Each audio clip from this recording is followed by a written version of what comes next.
Je me présente, mon nom est Marcus Hermann, je suis professeur au département d'économique et directeur du programme de doctorat, donc du 3e cycle en économique ici à l'Université Laval.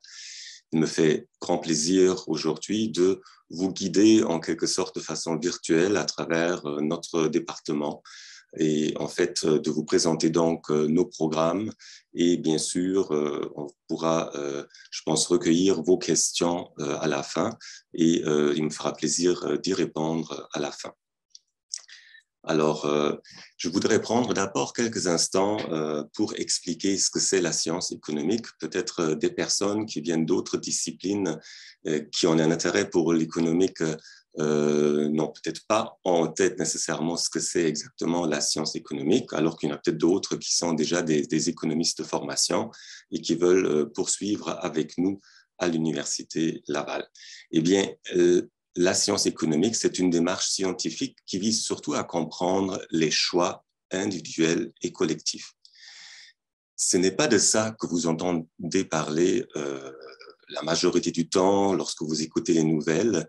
Dans les nouvelles, vous allez surtout entendre parler des politiques économiques qui sont proposées et bien, ces politiques économiques ils visent d'améliorer le bien-être individuel et collectif. Et donc, ce qu'il faut comprendre, c'est que peut-être dans 90% du temps, vous allez entendre des diverses politiques et mesures économiques, alors que ces politiques ou mesures sont fondées sur la science. Et ici, au département d'économie, on voudra vous faire participer à la science économique, vous apprendre en quelque sorte à comprendre et à développer avec nous la science économique.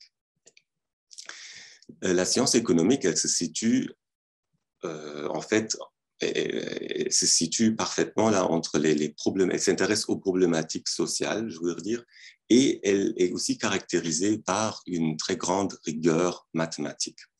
Et donc, pour des personnes parmi vous qui ont un intérêt pour tous les enjeux sociaux qu'il peut y avoir, les changements climatiques, la pandémie, la participation des femmes ou des immigrants au marché de travail, par exemple, eh bien, si vous avez des intérêts pour des problématiques sociales et si vous avez un intérêt aussi pour tout ce qui est rigoureux mathématiquement, eh bien, la science économique, ça serait peut-être un très bon choix pour vous. Et j'ai regroupé ici quelques questions auxquelles un économiste pourrait vouloir répondre et ce sont en fait des questions auxquelles mes collègues ont répondu dans le passé avec la collaboration des étudiants ou des assistants ou professionnels de recherche. Je vais d'abord vous lire les questions. Au Québec, on pourrait se poser la question, si on rémunère davantage les médecins, est-ce qu'ils vont travailler plus ou moins? Eh bien, si vous êtes mieux rémunéré, oui, c'est un incitatif à court terme peut-être de travailler plus. Par contre, vous devenez aussi plus riche et donc vous pourrez éventuellement décider de travailler moins de jours par semaine ou peut-être prendre ultimement votre retraite un peu plus tôt parce que vous aurez suffisamment accumulé de la richesse. Une autre question, les programmes de réinsertion réduisent-ils les risques de récidive criminelle? Encore une fois, on pourrait bien évidemment s'attendre à ce que ce soit le cas, mais est-ce qu'il n'y a pas des facteurs confondants qui pourraient peut-être diminuer ou améliorer ces programmes, la performance de ces programmes de réinsertion? Est-ce qu'il y a présence de discrimination sur le marché de travail, peut-être pour les femmes, peut-être pour les gens qui vivent avec un handicap, peut-être pour les immigrants qui arrivent au Québec et au Canada? Ce sont des questions qu'on peut se poser. Quelle est la valeur sociale d'un diplôme? Eh bien, vous payez les frais de scolarité, mais vous devrez savoir que ces frais-là ne couvrent pas la totalité du coût de votre enseignement. Et donc, si l'État paye une partie, c'est parce qu'il considère qu'il y a une valeur sociale associée à chaque diplôme qui est discerné. Quelle est sa valeur? Est-ce que l'accès à Wikipédia améliore-t-il la performance ou les performances scolaires des étudiants au Malawi? Dernière question, quel niveau de prix carbone permet de respecter un objectif de réchauffement de 1,5 ou 2 degrés Celsius? Ce sont tous des questions qu'on peut se poser en économique et vous allez vous dire, la science économique, ce n'est pas la seule discipline qui peut essayer d'y répondre.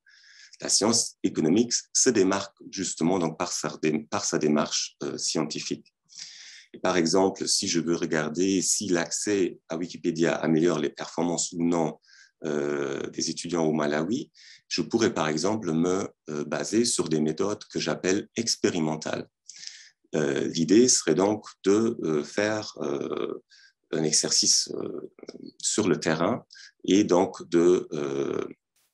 d'équiper peut-être certaines écoles avec un accès Internet et donc se dire ils vont pouvoir accéder à Wikipédia alors que d'autres écoles ne sont pas dotées d'Internet. Et donc, on utilise une expérience sur le terrain pour tester qu'est-ce qu'il y en est. Pour avoir on a donc une approche quantitative. On pourra ultimement chiffrer l'impact réel de Wikipédia. Si je reprends l'idée ou la question des programmes de réinsertion, s'ils réduisent les risques de récidive criminelle, eh bien sûr, en sociologie, on pourrait dire, ou en service social, on va dire, ben oui, en criminologie, tels programmes vont être bénéfiques. Mais qu'en est-il des autres facteurs qui sont confondants? Ben, pour le savoir, donc, j'ai besoin de bases de données qui sont très riches et qui me permettent donc de vraiment contrôler pour d'éventuels effets confondants. Si je prends la question sur les changements climatiques, c'est bien que plus que le prix du carbone est élevé, plus que les entreprises et individus vont faire des efforts à diminuer leurs émissions de gaz à effet de serre. Mais est-ce que ce sont des modèles nécessairement qui vont nous donner un résultat avec certitude ou est-ce qu'on se situe plutôt dans un contexte avec de l'incertitude? Et dans ce cas-là, des modèles mathématiques ou statistiques vont nous aider à répondre à ce type de questions. Donc, la démarche scientifique, elle est particulière en économique et elle est très importante. Alors, les programmes que je vais vous présenter aujourd'hui et dans lesquels vous allez pouvoir mettre en application ces différentes démarches scientifiques, eh bien, ce sont les programmes de maîtrise en économique avec essai, avec mémoire. Je vais vous présenter très rapidement le micro-programme de deuxième cycle en économie appliquée du développement, ainsi que le doctorat en économique. Et je tiens à vous dire que quelque chose qui distingue les études en économique dans notre département, c'est que nous tentons réellement d'offrir un bon financement à nos étudiants de deuxième et troisième cycle. Donc, il n'est pas rare que nos étudiants obtiennent des bourses, et je les ai regroupées ici, les bourses qui sont spécifiques au département d'économique et qui sont en général admissibles, auxquelles en général les Canadiens, Québécois, mais aussi les étrangers peuvent être admissibles. Il y a peut-être quelques exceptions, mais surtout au troisième cycle, je tiens à dire que vous devrez pouvoir bénéficier de la bourse d'exemption des droits de scolarité supplémentaires si vous venez étudier à l'Université Laval. Pour le deuxième cycle, il y a des quotas par pays si vous venez d'un pays autre que la France ou la Belgique francophone. Alors, nous avons ces possibilités de bourse, mais sachez que nous engageons également nos étudiants pour nous aider soit dans l'enseignement ou dans la recherche. Alors, il n'est pas rare qu'un étudiant de maîtrise va nous aider dans l'enseignement au baccalauréat ou qu'un étudiant de doctorat va nous aider dans l'enseignement à la maîtrise. Même un doctorant ou une doctorante pourrait devenir déjà chargé de cours et donc s'occuper directement de l'enseignement au deuxième cycle ou au premier cycle. Sachez aussi que nous permettons généralement de combiner, de concilier assez bien les études et le travail. Donc, il n'est pas rare que nos étudiants font des stages, par exemple, dans la fonction publique à Québec. Ils sont rémunérés, ils peuvent donc combiner ces salaires-là avec éventuellement les bourses ou contrats que nous pourrions leur offrir. Alors, pour aller plus en détail pour les programmes que je vais vous présenter aujourd'hui, je commence par la maîtrise en économique avec essai. Vous voyez dans la structure de programme, elle regroupe un essai et un stage. Okay. Elle permet aussi un profil international, donc vous pourriez faire un certain nombre de crédits à l'étranger.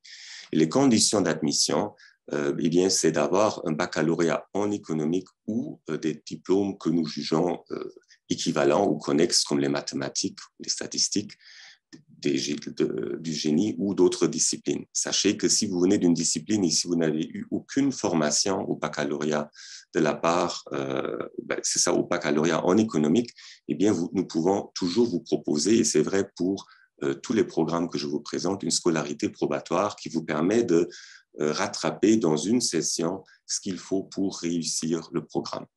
L'objectif de ce programme, eh bien, c'est de développer une capacité à analyser des événements d'actualité, comme actuellement peut-être les enjeux en lien avec les changements climatiques, la pandémie, selon une approche économique. Donc, on pourrait bien se questionner quelle est la valeur économique de quelqu'un qui se fait vacciner. En fait, il contribue non seulement à protéger soi-même, mais il fournit également un bien public à toute sa communauté. Okay? Et donc, ce serait une question qui pourrait être adressée dans notre programme. Les débouchés, et ça va être quand même assez similaire pour tous les programmes de maîtrise, eh bien, c'est d'être économiste dans la fonction publique ici au Québec, au Canada, ou vous pourrez aussi travailler dans une boîte de génie conseil. Tout à l'heure, je vais vous montrer quelques exemples. Vous pouvez aussi devenir professionnel de recherche à l'université ou dans un institut de recherche à Québec ou au Canada, ou devenir chargé de cours, par exemple, ici à l'université ou, par exemple, dans les cégeps. Le deuxième programme, il s'appelle Maîtrise en économique avec mémoire et il a en fait un contenu de recherche un peu plus important. Si vous regardez la structure du programme, on voit bien qu'il s'agit là d'un mémoire et non d'un essai. Et donc, c'est un travail de recherche qui est un peu plus riche, qui en fait vous permet d'obtenir davantage de crédits. Donc, vous faites un peu moins de cours et plus de recherche. Les débouchés sont encore une fois les mêmes. Les objectifs, c'est d'acquérir un peu des compétences avancées en fait pour faire l'analyse économique et l'analyse des statistiques des données. Donc, vous allez peut-être avoir un souci plus important et des compétences un peu plus importantes pour faire ce type d'analyse. Le micro-programme de deuxième cycle en économique qui est appliqué au développement, eh bien, la condition d'admission, c'est encore une fois un baccalauréat en économique ou dans un domaine connexe, mais je pourrais très bien imaginer ici que quelqu'un en sciences politiques, par exemple, aurait un intérêt pour le développement économique. Eh bien, il faudrait voir dans quelle mesure on peut l'admettre à ce type de programme, qui est un programme très court en économique. Et les débouchés ici changent légèrement. Donc là, clairement, on est spécialisé en développement économique. Donc, on pourrait travailler, par exemple, dans un ministère qui s'y intéresse, dans une organisation de but non lucratif, par exemple, pour faire de la politique économique. C'est un programme qui a juste 9 crédits, ce qui veut dire autrement 3 cours qui sont offerts. Et il faut faire 3 cours parmi un certain nombre de choix de cours. Et donc, ça vous permet en fait d'être bien préparé pour réussir en fait dans ce domaine. Et finalement, le doctorat en économique dont je suis le directeur présentement, les conditions d'admission, eh bien, c'est une maîtrise ou un diplôme équivalent en économique et dans une discipline complémentaire.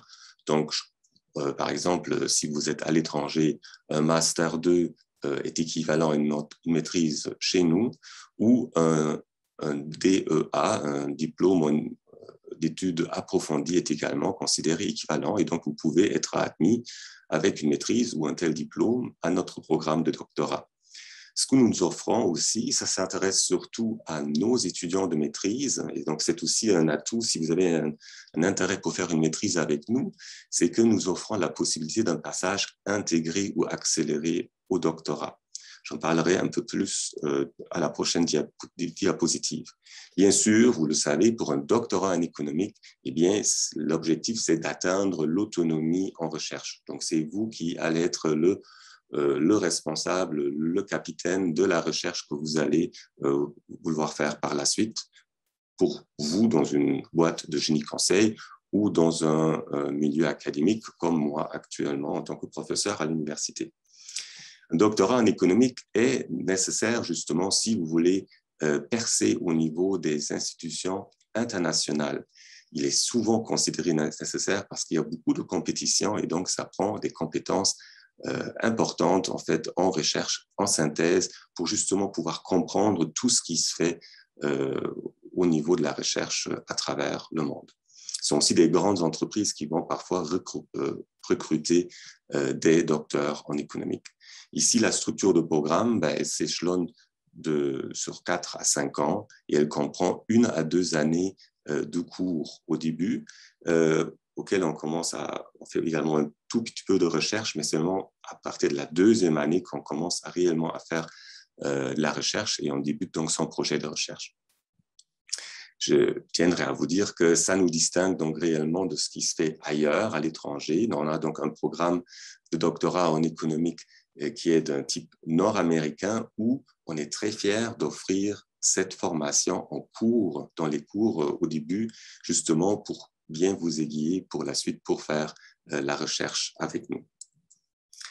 J'aimerais rapidement parler de quelque chose qui peut paraître technique à première vue, c'est que vous pouvez donc commencer à la maîtrise chez nous et faire un passage intégré au doctorat ou un passage accéléré au doctorat. Et je vais me concentrer ici sur le passage intégré. Imaginez que vous commencez la maîtrise avec nous et là, à la fin pendant votre parcours, vous dites oui, peut-être un doctorat pourrait m'intéresser. Eh bien, si vous êtes qualifié, vous pouvez vous inscrire à un passage accéléré. Ça ne veut pas dire que vous devez tout de suite poursuivre avec vos études au doctorat.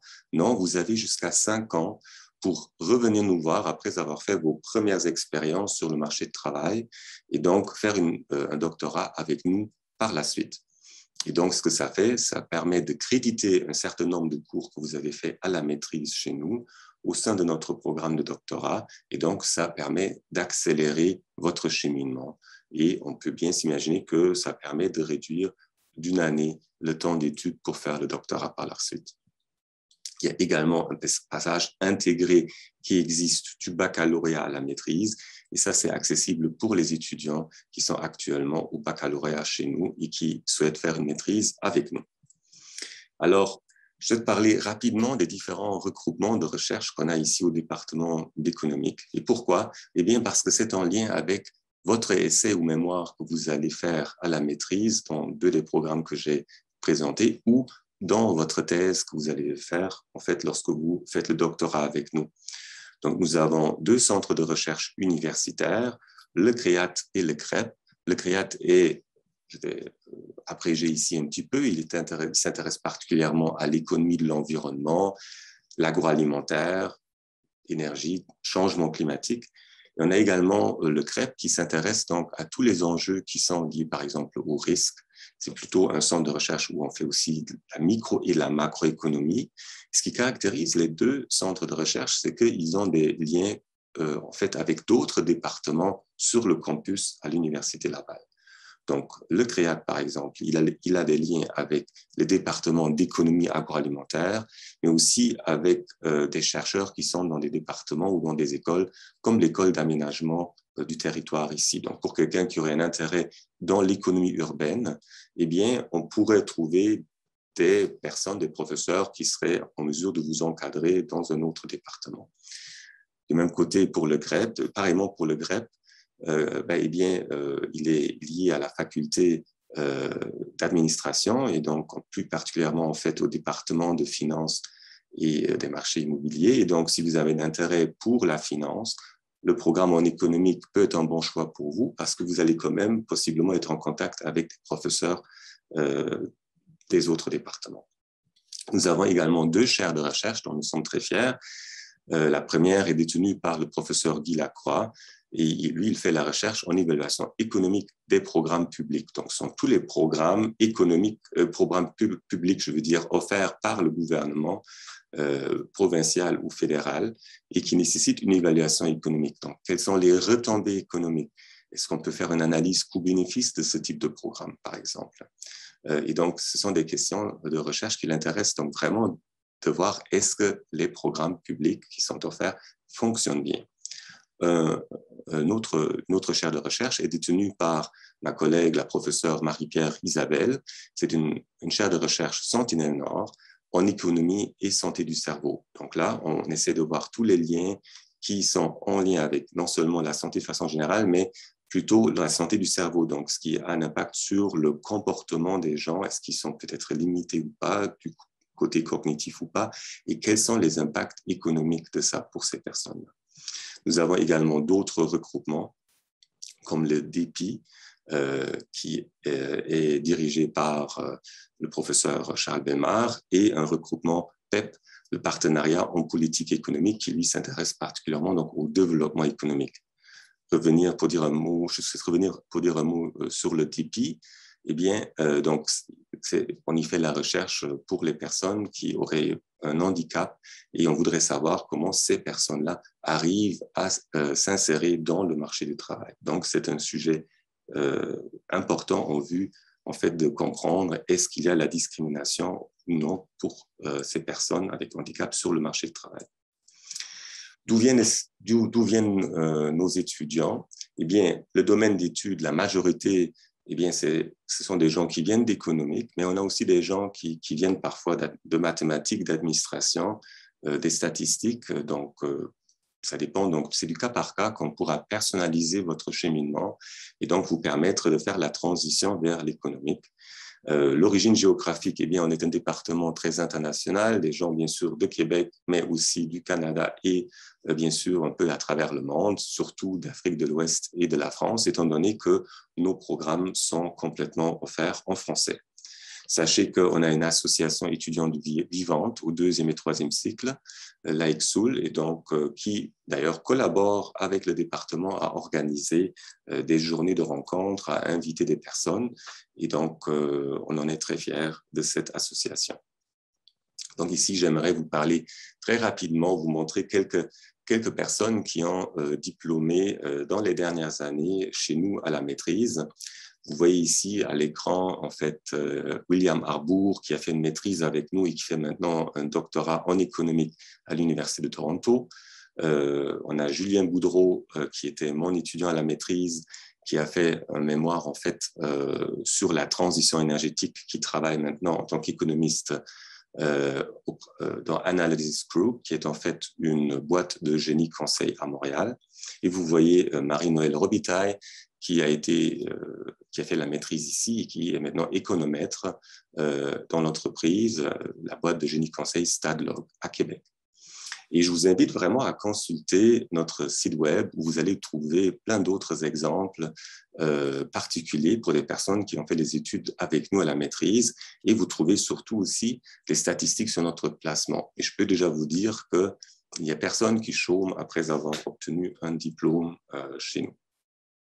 Donc, je vous invite de naviguer à travers le site web en allant d'abord à Futurs étudiants, puis Profession économiste. Au doctorat, j'en ai regroupé juste quelques étudiants ici aussi. Jérôme Gagnon-April, qui travaille maintenant au ministère des Finances et qui est coordonnateur à la direction de la modélisation, de l'analyse économique et des impacts climatiques. Donc, il est responsable des modèles importants qui sont en quelque sorte roulés, vérifiés par le ministère des Finances et qui permettent de donner un portrait très clair quels sont les impacts d'une tarification du carbone, par exemple, pour tous les secteurs confondus au Québec. Vous voyez Steve Marchand, qui est maintenant chercheur au Melbourne Institute of Applied Economic and Social Research, et Madame Lengo Manitra, qui est devenue professeure à la Kedge Business School à Marseille, en France. Donc, on a vraiment des personnes qui réussissent à percer autant dans le milieu académique comme dans le milieu des institutions gouvernementales, ici au niveau provincial, fédéral, mais aussi international. Alors, en conclusion, je voudrais vous dire ce qui fait un économiste et ce que vous allez faire dans votre projet de recherche, qui peut être d'une petite ou d'une grande envergure, selon est-ce que c'est une maîtrise que vous faites avec nous ou un doctorat. Eh bien, vous allez, avec votre essai ou votre thèse, produire de la recherche et donc aussi des nouvelles connaissances, ou du moins regrouper des connaissances qui sont acquises pour le moment. Vous allez travailler sur un sujet qui est d'actualité, donc vous allez expliquer et prévoir des phénomènes économiques. Ce que vous allez faire par la suite, lorsque vous allez avoir diplômé, vous allez résoudre des problèmes concrets qui sont liés à l'allocation des ressources. Et là, les ressources, il y en a une multitude, le temps, les ressources humaines, le budget. Donc, c'est clair que c'est ce qui distingue, encore une fois, l'économique, c'est qu'on a un intérêt. Quel est le coût économique? Le coût qui n'est pas nécessairement juste pécunier, mais qui est généralisé, donc il peut avoir un coût de renonciation aux activités qu'on fait et c'est vous qui allez être un spécialiste de ça. Vous allez être en mesure d'évaluer l'impact économique des décisions passées ou futures et en particulier, donc vous allez vraiment pouvoir vous intéresser et résoudre des problèmes qui ont des répercussions sociales.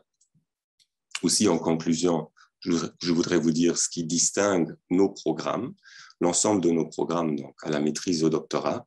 Donc, on a un programme pour vous si vous avez un intérêt qui est plutôt pour la recherche, si vous avez envie de devenir un modélisateur, de collaborer étroitement avec un ou une professeure ici. Vous avez la possibilité de faire le programme avec mémoire. Si vous voulez plus travailler de façon, faire la recherche plus appliquée, ça serait peut-être un programme donc, avec stage et essai. Et sachez que nous fait plaisir, dans la mesure du possible, de personnaliser votre parcours, par exemple, pour concilier travail et études. On organise plusieurs séminaires et des rencontres d'économie. Et ce n'est pas juste le département et les centres et les regroupements de recherche qui le font, on le fait aussi avec l'Association des économistes québécois, mais aussi avec notre association étudiante. Et donc, on vous aide en fait à être réellement en contact dans une des journées qui s'appelle la journée d'économie appliquée. Eh bien, vous allez pouvoir rencontrer de potentielles personnes qui sont intéressées à recruter. Ils viennent autant du secteur public, parapublic ou privé. Et donc, on se rencontre et donc vous allez pouvoir parler donc, de ce que vous avez fait dans votre maîtrise ou doctorat. Et ça va vous aider clairement à trouver un emploi. On est un département avec des professeurs qui sont reconnus et engagés. On n'est pas un département, je dirais, qui serait trop grand où l'étudiant devient rapide, où l'étudiante deviendrait rapidement un numéro. Donc, on connaît nos étudiants et on en prend soin. Et donc, comme je disais tout à l'heure, vous allez être réellement impliqué dans un projet de recherche avec un de mes collègues ou moi-même. Donc, on priorise le développement des compétences professionnelles. Donc, on est au courant de ce que les employeurs demandent, quel type de logiciel doit être utilisé et on va, par exemple, vous apprendre ce type de logiciel, par exemple, pour traiter d'importantes banques de données. Et sachez qu'on a une vie étudiante dynamique ici dans notre département, mais aussi à l'université. Et si vous nous écoutez à distance, en fait, d'ailleurs, le Québec, sachez que Québec, c'est une très belle ville. Elle est toujours classée parmi les plus belles villes, en fait, à visiter. Et c'est une ville très sécuritaire. Et donc, vous pouvez vraiment être à l'aise à venir ici, chez nous, à Québec. Et ce que je dis toujours en tant que personne qui a été moi-même, en fait, un étudiant qui est venu donc, de loin pour étudier ici, vous avez deux villes pour le prix d'une. Il y a une ville en plein hiver qui est un petit bijou, un paradis féerique d'hiver, et vous avez la ville en été, très estivale avec tous ces festivals. Alors, je vous remercie pour votre attention et je suis disponible pour des questions, s'il y en avait. J'espère que vous allez pouvoir ouvrir votre micro et parler. Et sachez que si vous voulez davantage de détails, je vous invite vraiment d'aller trouver notre site web. Vous allez le trouver avec l'adresse qui est affichée ici.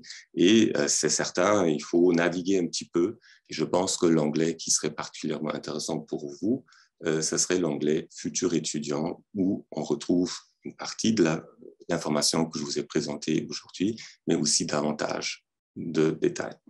Alors, je vous remercie pour votre attention. Est-ce qu'il y aurait des questions?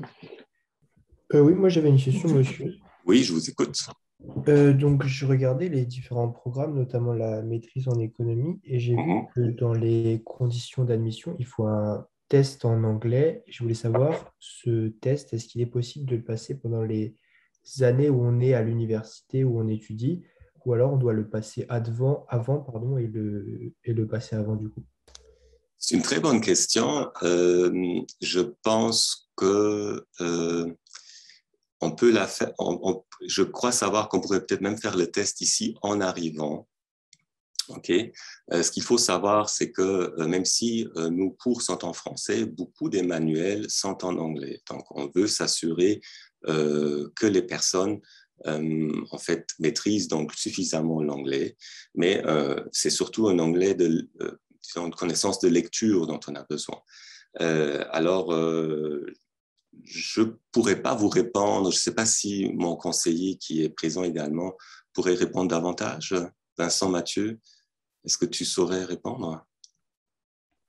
Oui, en fait, c'est juste ça parce que je voulais revérifier. S'il s'agit d'une condition d'admission, à ce moment-là, vous devez donc fournir la connaissance d'anglais avant. OK. Donc, c'est ça, il faut faire une distinction entre si c'est une condition, une exigence d'admission ou de diplomation.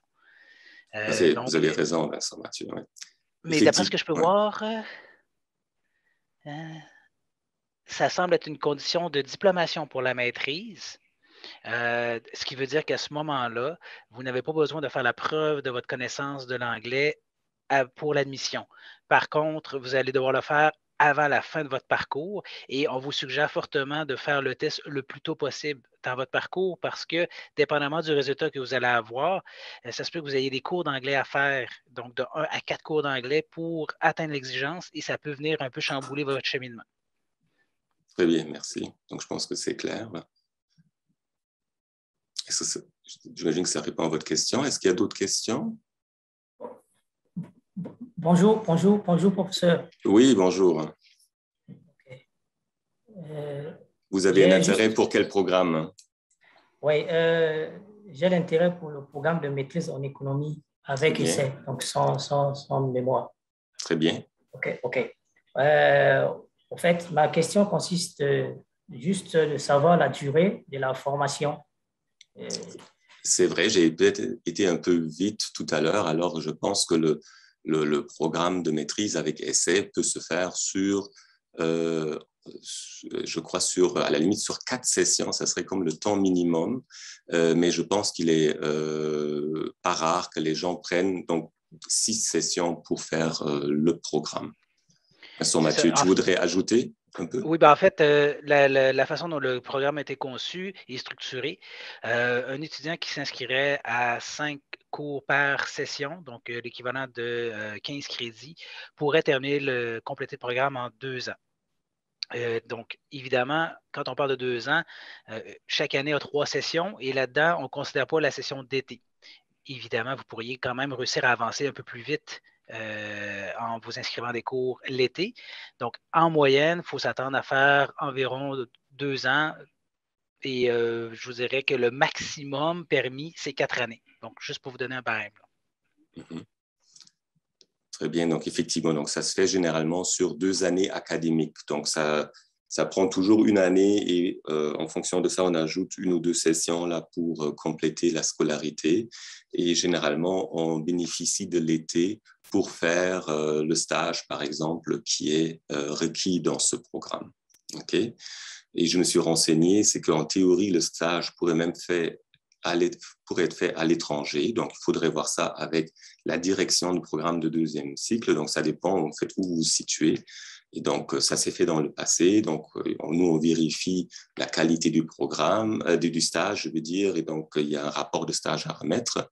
Et donc, ça pourrait être facilitant pour quelqu'un qui est étranger s'il a déjà un contact à l'étranger ou s'il se dit, je vais retourner pendant l'été faire un stage dans mon pays. Sinon, bien sûr, on a des partenaires et donc on a beaucoup d'offres de stages pour les étudiants ici, pour faire donc ça ici à Québec. Okay, thank you so much. Excusez-moi? Merci, thank you so much. Ah oui, welcome. OK. Est-ce qu'il y aurait d'autres questions? Je me permets peut-être de dire que au niveau du doctorat, par exemple, nous offrons donc généralement des bourses de recrutement au début, donc pour la première année, qui vous permettent de couvrir vos frais de scolarité, mais aussi les frais de subsistance.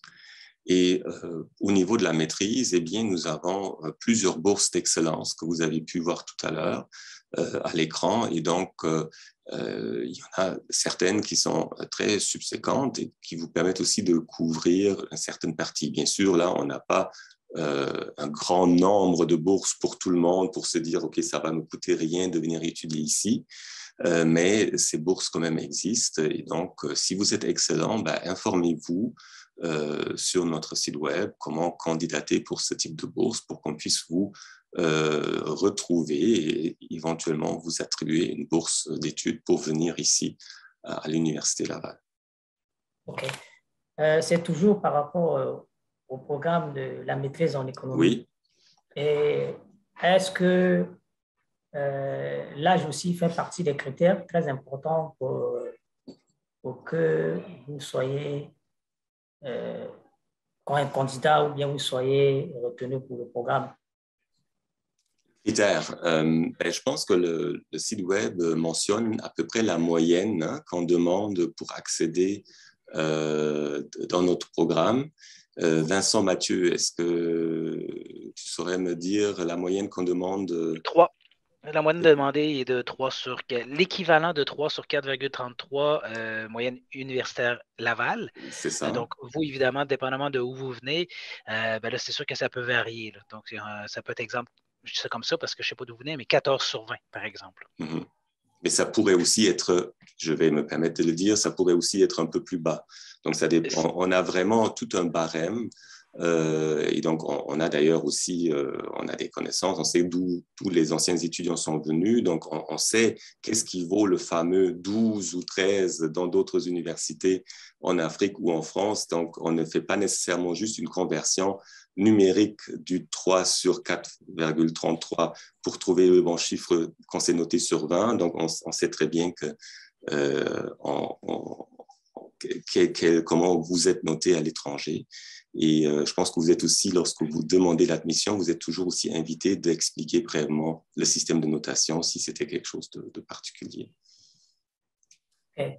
Merci. Encore une autre question. Oui, je vous en prie. OK.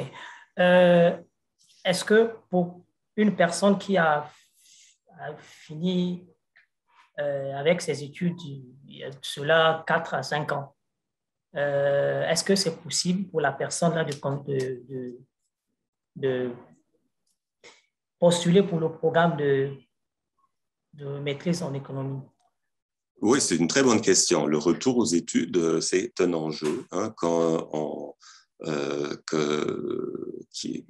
pour la personne qui veut retourner aux études en premier lieu, parce que lorsque ça fait un certain nombre d'années, eh bien, on n'est plus tellement habitué à être assis sur les bancs d'école, je vais dire.